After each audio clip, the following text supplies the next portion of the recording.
Step 1. Align the stepped edges of the two side boards and secure them at a right angle.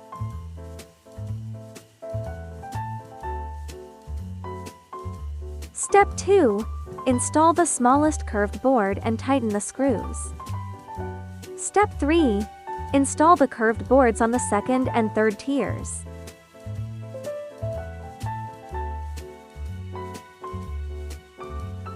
Step 4. Insert 2 wooden connector dowels to join the bottom curved boards. Step 5.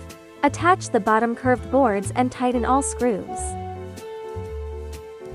Step 6. Press the metal guardrail into place. Assembly complete.